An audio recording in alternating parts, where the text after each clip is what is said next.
মোচার ডালনা সপ্তাহের নিরামিষ যে কোনো দিনেই দারুণ স্বাদের রেসিপিটি তোমরা বানিয়ে নিতে পারো, যা মাছ মাংসের স্বাদকেও হার মানাবে।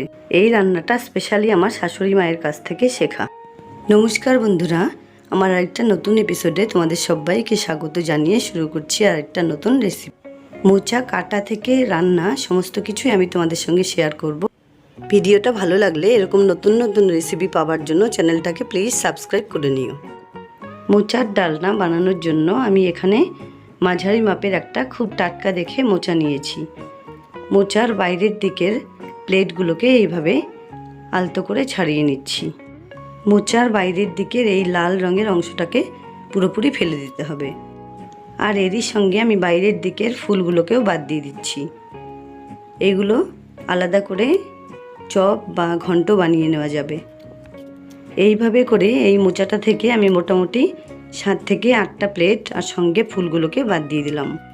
মোচা ছোট বা বড় অনুযায়ী ফুলগুলো কম বা বেশি হতেই পারে।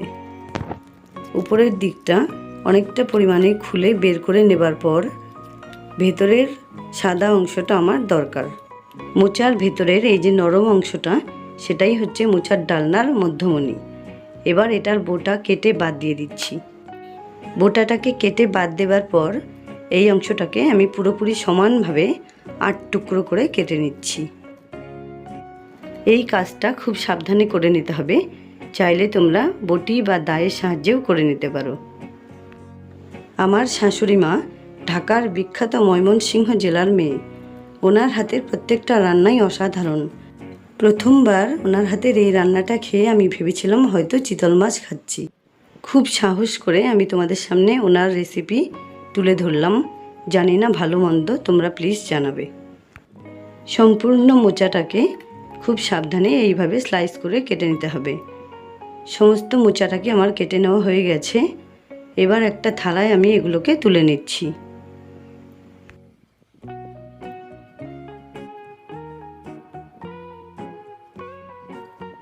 থালায় তুলে নেবার পর এতে আমি দিয়ে দিচ্ছি 1 টিস্পুন নুন, সঙ্গে 1 টিস্পুন হলুদ গুঁড়ো, 1 থেকে 1.5 গ্লাস পরিমাণে জল,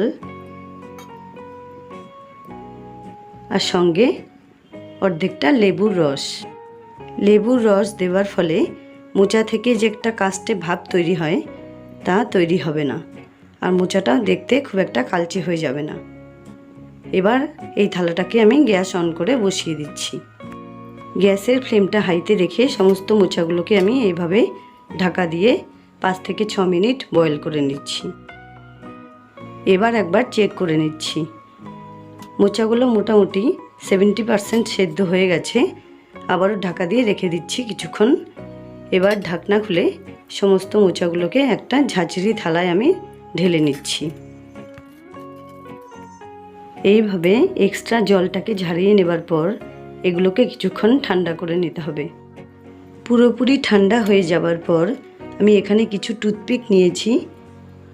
এবারে একটা একটা মোচা স্লাইস এইভাবে তুলে পেছন দিকটা এইভাবে চেপে ধরে বাকি এক্সট্রা জলটা বাদ দিয়ে একটা একটা টুথপিক আমি এইভাবে গেঁথে নিচ্ছি।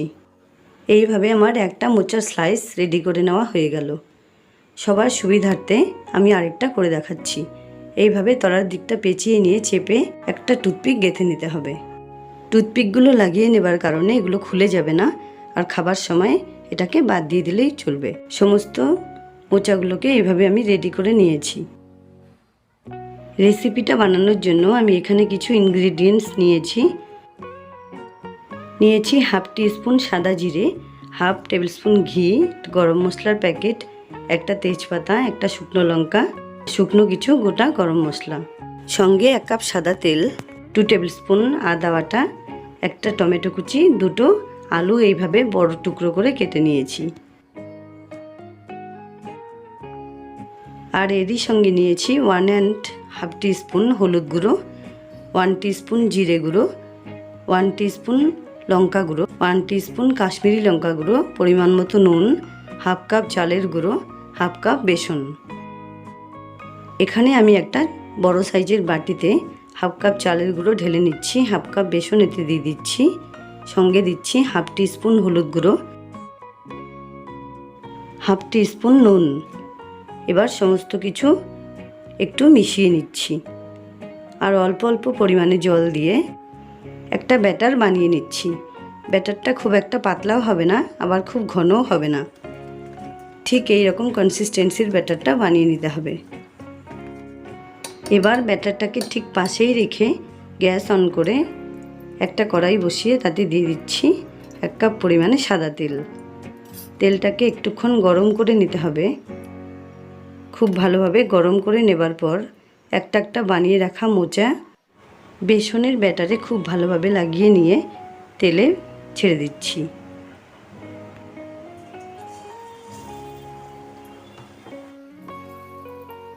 সমস্ত মোচাগুলো একসাথে না ভেজে 3-4টে এইভাবে দেবার পরে গোল্ডেন ব্রাউন কালার করে আমি ভেজে নেব। গ্যাসের ফ্লেমটাকে মিডিয়ামে রেখে মোচাগুলোকে আমি 3-4 মিনিট ভেজে নেব। 3-4 মিনিট পর উল্টে দিচ্ছি। এই একটা মোচা রান্না করতে আমার শাশুড়ির প্রায় 250 থেকে 300 ml তেল লাগতো। আমি খুব কম তেলেই রান্না করি, তোমরা তোমাদের ইচ্ছে মতো তেল ইউজ করতে পারো। মোটামুটি 3 থেকে 4 বার এইভাবে উল্টে পাল্টে মোচাগুলোকে ভেজে নেবার পর গোল্ডেন ব্রাউন করে ভেজে নেওয়া হয়ে গেছে। এবার আমি তুলে নিচ্ছি। সমস্ত রেডি করে নেওয়া মোচার স্লাইসগুলোকেও আমি এইভাবে ভেজে নেব। ভিডিওটা ছোট করার সুবিধার্থে আর ভেজে নেওয়া মোচাগুলো দেখানো হলো না। মোচার স্লাইসগুলো ভেজে নেবার পর সমস্ত তেল শেষ। এবারে এখানে আমি দিয়ে দিচ্ছি আরও 2 টেবিল স্পুন সাদা তেল। তেলটা একটু গরম হয়ে এলে ফোড়ন হিসেবে দিচ্ছি হাফ টিস্পুন সাদা জিরে, সঙ্গে দিচ্ছি একটা তেজপাতা, একটা শুকনো লঙ্কা আর কিছু গোটা গরম মশলা। হালকা একটু ভেজে নেবার পর কেটে রাখা আলুর টুকরোগুলোকে আমি এতে দিয়ে দিচ্ছি। এবার আলুর টুকরোগুলোকে গোল্ডেন ব্রাউন কালার করে ভেজে নিচ্ছি। মোচার স্লাইসের সঙ্গে মানানসই করে আলুগুলোকেও এইভাবে লম্বা করে কেটে নিতে হবে। আলুগুলো ভেজে নেওয়া হয়ে গেছে। এবার এতে দিয়ে দিচ্ছি কেটে রাখা টমেটোর টুকরোগুলো।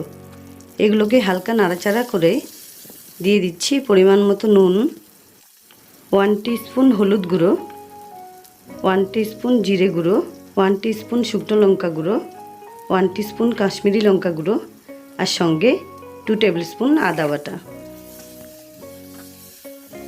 এবারে আলুর সঙ্গে সমস্ত কিছু মিশিয়ে একটুক্ষণ হালকা কষিয়ে নিচ্ছি। মোটামুটি 4 থেকে 5 মিনিট এইভাবে কষিয়ে নেবার পর এতে আমি দিয়ে দিচ্ছি 1.5 গ্লাস পরিমাণে জল। জল দিয়ে দেওয়ার পর আলুর সঙ্গে জলটাকে ভালোভাবে মিশিয়ে নিচ্ছি।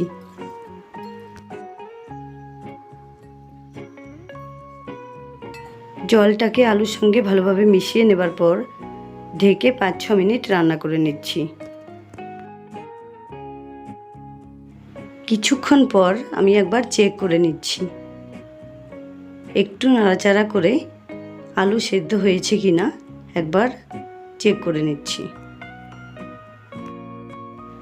আলু মোটামুটি 70% সেদ্ধ হয়ে এলে এতে আমি ভেজে রাখা মোচার স্লাইসগুলোকে দিয়ে দিচ্ছি। এবার খুব হালকা হাতে এগুলোকে ঝোলের সঙ্গে মিশিয়ে নিতে হবে। কিছুক্ষণ পর রান্নাটা একটু ফুটে এলে এতে আমি মিশিয়ে দিচ্ছি কিছুটা পরিমাণে গরম মশলা গুঁড়ো আর সঙ্গে 4টে চেরা কাঁচা লঙ্কা, আর এরই সঙ্গে দিয়ে দিচ্ছি হাফ টেবিল স্পুন ঘি। ঘিটাকে এই রান্নাটার সঙ্গে খুব ভালোভাবে মিশিয়ে নিচ্ছি। ঘি দেবার ফলে এর টেস্ট আরও অনেক গুণে বেড়ে যাবে। এবার ঢাকা দিয়ে রেখে দিচ্ছি 2 মিনিট। 2 মিনিট জাল করে নেবার পর রান্নাটা এখানে আমার হয়ে গেছে। এবার গ্যাস অফ করে স্ট্যান্ডিং টাইমে কিছুক্ষণ রেখে একটা পাত্রে আমি এটাকে সার্ভ করে নেব। দুর্দান্ত স্বাদের মোচার ডালনা রেসিপি আমার এখানে রেডি অ্যান্ড সার্ভড। আশা করি বন্ধুরা আমার এই রেসিপিটা তোমাদের পছন্দ হয়েছে। যদি ভালো লাগে তাহলে ভিডিওটাকে একটা লাইক করো, শেয়ার করো বন্ধুদের সঙ্গে, আর আমার চ্যানেলে নতুন থাকলে প্লিজ চ্যানেলটা সাবস্ক্রাইব করে পাশে থাকা বেল আইকনটা অলে করে দিও, যাতে আমার রেসিপির সমস্ত নিউ আপডেট সবার আগে তোমাদের কাছে পৌঁছয়। দেখা হচ্ছে নতুন কোনো রেসিপি নিয়ে। ভালো থেকো, ধন্যবাদ।